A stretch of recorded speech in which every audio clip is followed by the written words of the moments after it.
What is good, everybody? It's your boy MJ. Welcome back to your weekly dose of the plug, where you find all the updates, all the ins, all the outs of what's happening in the reptile world. So my suggestion to you is subscribe, like, give me a comment, and let me know what you think of the weekly plugs. Let's get right into it. Morph market fees going up. What?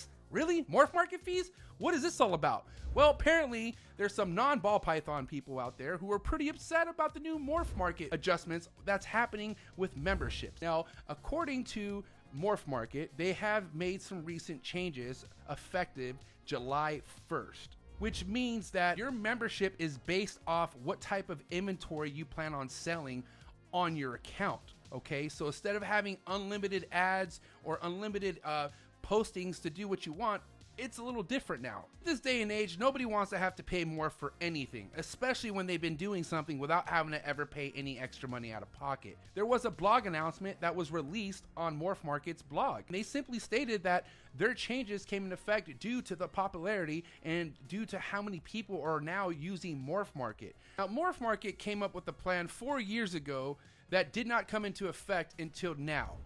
I don't know if that's because of COVID. I am not too sure, but I could tell you that they had this in play for the last 4 years now, and it just now became in effect. If you really want to get an understanding on why this would change with Morph Market, I would highly suggest that you go down to the link in the description below and click on the latest blog announcement, which goes into detail on why Morph Market went ahead and did the changes that they had to do with each membership. Now, I'm not saying that this is a bad thing at all. Morph Market is a huge piece for when it comes to selling your animals in this industry. I've used Morph Market before and it has done wonders for me, and I've heard nothing but great stories for everyone else when it comes to Morph Market. With the times are changing, you got to expect other things to change with the times, okay? But at the end of the day, Morph Market is here to support the hobbyists. The Morph Market is here to support US ARC, more importantly. Now, at the end of the day, you're not forced to use Morph Market. No one's making you use Morph Market. With all due respect, I have not used Morph Market in the last 2 years. Not saying I won't need to use Morph Market in the upcoming breeding seasons, but for what I've done with my following and what I've been doing on Instagram, I've literally have sold all my animals off Instagram. I don't know if it's just me, if it's just luck, but at the end of the day, no one is forcing you to use Morph Market. Create your own Morph Market. Do something about it. Hell, this is what America's all about. But shout out to John Layman for creating such a great platform like Morph Market. And I suggest you follow Morph Market. That way you're on top of any kind of new changes that they go ahead and give you heads up about before they make any of those changes come into effect. Shout out to John Layman doing big things with Morph Market. In other news, PETA's pissed. Oh boy, PETA's pissed. Looks like PETA is after the Marines right now. Yes, so the Marines are doing some sort of training, survival training out in the jungles of Thailand. Apparently, this has been going on for quite some time, but apparently Marines are drinking Cobra blood. Yeah, that's right. They're severing the heads of cobras in the wild, and Marines are drinking the blood straight out of the body of the cobra into their mouth, and PETA is livid.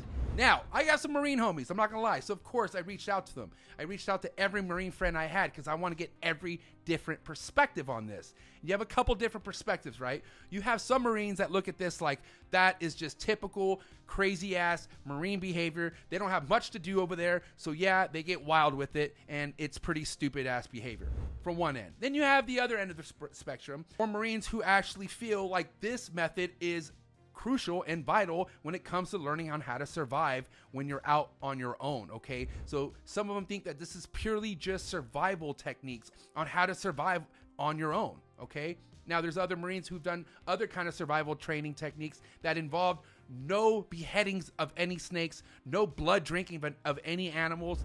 So it just comes to me to think like you have two different kind of Marines out there. I mean, maybe more than two. I wouldn't know, but based off what I'm hearing, you have some Marines that look at this like, what the hell? This is ridiculous. And then you have the other side of the Marines who say, this is what it takes to be a Marine. Listen, all I gotta know is PETA is involved. They are pissed. They are heated. And if it's one thing that we want to do as animal keepers as a whole is getting PETA the hell off our back. Now, at the end of the day, the Marines aren't in America, but they are Americans pissing off PETA. So, I don't know, man. It takes a different breed to be a Marine or to be anyone to fight for your country, to be a warrior. Not everyone's meant to be a warrior, okay? So I'm not going to sit here and knock anyone who's doing warrior type shit out in the jungles of Thailand. But at the end of the day, if there are other techniques that you can do to learn on how to survive out in the wild, I would maybe consider some options. That's just me. But what do you guys think? I'm curious. Do you feel like PETA is onto something? Do you feel like PETA has enough to bring the Marines down? Or do you feel like PETA's being PETA? Marines are going to keep chopping off the Cobra heads and drinking the blood. What do you think? Okay, bringing news back to America. A Georgia couple finds mother's snake with 17 babies under their bed.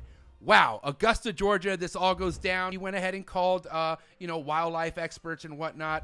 Apparently, according to the picture, which I can't really see, I'm not sure what the heck this snake is. Now, the reason why I'm sharing this story is because there's such a great happy ending. The husband, who happened to be there while the wife found the 17 snakes underneath the bed, he went ahead and gently picked up every single baby snake and put them back out into the wild, instead of doing what I know most Americans to do and kill them off or just stomp them and then put a post saying I just killed a venomous snake. Listen, this is where we need to kill the ignorance and save the snakes. This is a great example, and this is why I'm sharing this story on this week's plug.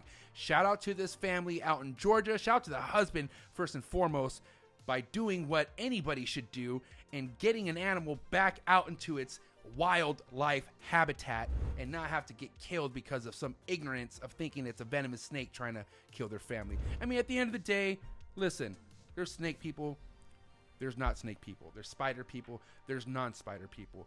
I don't judge, but I just gotta say, you don't have to kill anything that you see inside your house unless it's a spider. I'm just kidding. Shout out to the spiders.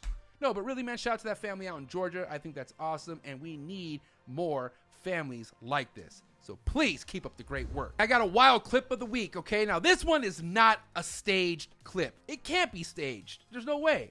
I don't think so.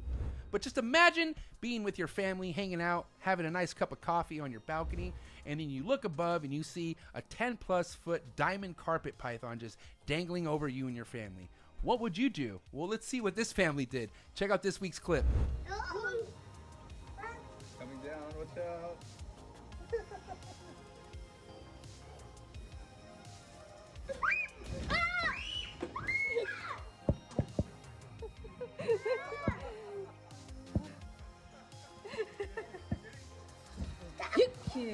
Is that a python snake?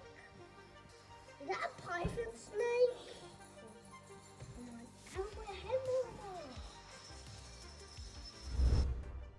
Did you see how nice that diamond python was? Okay, I'm not gonna lie, diamond pythons are a huge snake on my bucket list to have. It is wild, man, and that looked like a beautiful snake, I'm not gonna lie. And the size of that thing, oh boy, you could really tell on how big that snake was when it hit that table. But man, you gotta love Australia, right? Amazing stuff. All right, guys, breeder spotlight of the week. Matt Gerhardt from O'Malley's Morph, the Tennessee Irishman himself. I want to give my mans a heavy shout out, and I want to say mad respect on his success with this breeding season this year. I had met Matt a couple years ago when he was on his way of becoming a ball python breeder, when all of a sudden, in the middle of all that, he stopped and realized his true passion was with short-tail pythons. This was a couple years ago. To speed up to now, he has successfully hatched out 3 beautiful short-tail python clutches, and the quality that he is putting into these projects speak for themselves, and I cannot help myself but to give my man, the Irish Savage himself, the breeder spotlight of the week. Matt, I am proud of you. So are a lot of other hitters out there, so just keep doing your thing. More importantly, he's a family man. Anyone knows me out there, I really respect the family man. So like I said, Matt, keep up the hard work, and that is O'Malley's Morph, the Tennessee Irish Savage. Chief! Trap Talk with MJ. We had Daniel Ellison of Constriction Addiction on the show yesterday, and man, that was amazing. We had him back on for his round 2, and boy, did we dive deep on his future, on what his plans are with all his breeding projects. Daniel has been well invested in the scaleless ball python projects. There's been a lot of speculations on the scaleless projects going the long route or not making it. So many people having different opinions on the scaleless ball pythons. Well, we got really into it last night, and if scaleless ball python projects really grab your attention, then you're not going to want to miss this episode that I just had with Daniel. Please go down to the link and make sure you watch the most recent episode on Trap Talk with MJ. All right, that does it for this weekly dose of the plug. If you enjoyed what you saw today, please do me a favor, hit that subscribe button, hit the like button, drop a comment, give me your feedback, and make sure you are ready next week to be plugged.